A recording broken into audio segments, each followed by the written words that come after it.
Verifying trigonometric identities. Okay, we're looking at verifying or using trig identities, and there's some strategies I'd like to go over. Number one, work with one side of the equation at a time, usually the left side. That's what a lot of books are set up to do. Number two, try to turn things into sines or cosines. Number three, look for opportunities to use the fundamental identities. Number four, use basic algebraic techniques. And number five, try something. Write stuff down. Be persistent.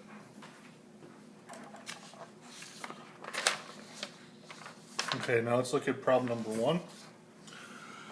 I have sine of alpha times cosecant of alpha equals 1. So cosecant of alpha, that's, I can use a reciprocal identity, right? So we'll notice that cosecant of alpha could be 1 over sine of alpha. So I have sine of alpha times 1 over sine of alpha equals 1. Well, sine of alpha divided by sine of alpha is 1, so I get 1 equals 1. So that should simplify, and since we're done, I could be triumphant and write QED, which means it has been proven. Okay, now we'll go to the second one. There's 10. Alright, tan of beta times cotangent of beta. Okay, well, cotangent of beta, I can use a reciprocal identity, right?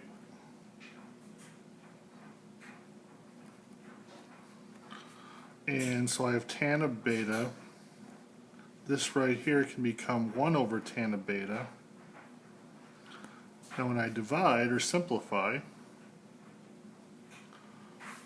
tan divided by tan is 1, so I get 1 equals 1, and it has been proven.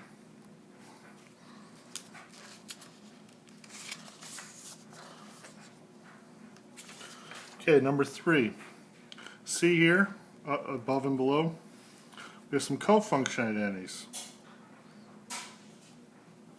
So cosine of pi over 2 minus omega is sine of omega. And sine of pi over 2 minus omega is cosine of omega equals tan of omega.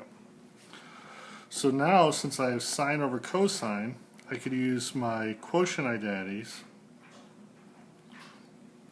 Sine over cosine is tangent, so I have tangent of omega equals tangent of omega. QED. It has been proven.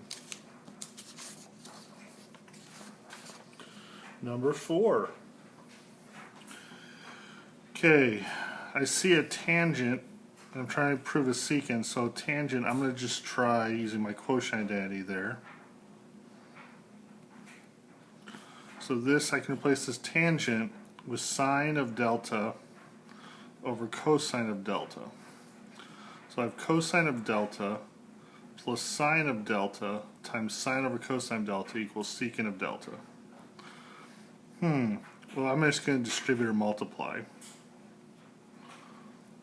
So now I have cosine of delta plus sine times sine is sine squared delta over cosine of delta equals secant of delta. Now what? Well, this is really cosine of delta over 1, right? So I want to add my fraction, so I need a least common denominator. So I'm going to multiply this side by cosine of delta over cosine of delta. So after I'm going to simplify. So I have cosine squared of delta over cosine of delta plus sine squared of delta over cosine of delta equals secant of delta.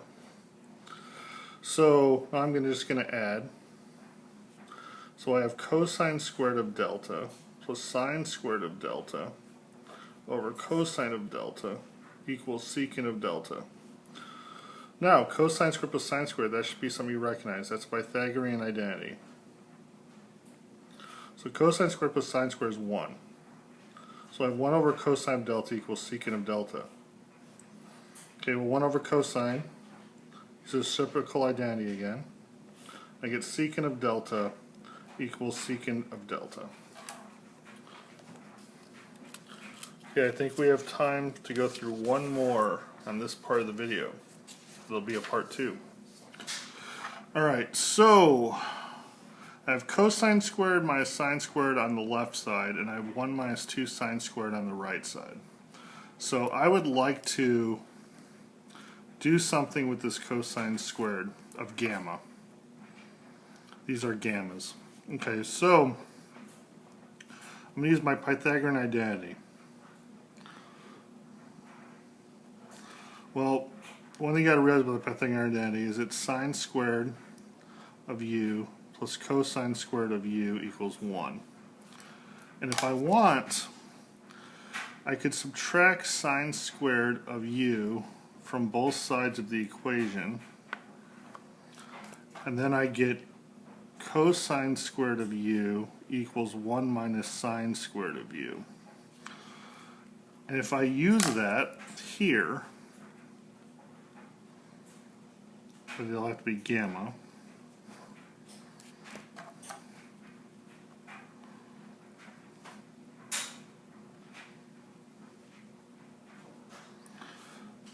oh look, I can just add now. You get 1 minus 2 sine squared of gamma equals 1 minus 2 sine squared of gamma. So that's, proof is done. 1 minus 2 sine squared equals 1 minus 2 sine squared. Alright, so just had to use the Pythagorean identity in a creative way. Pretty common.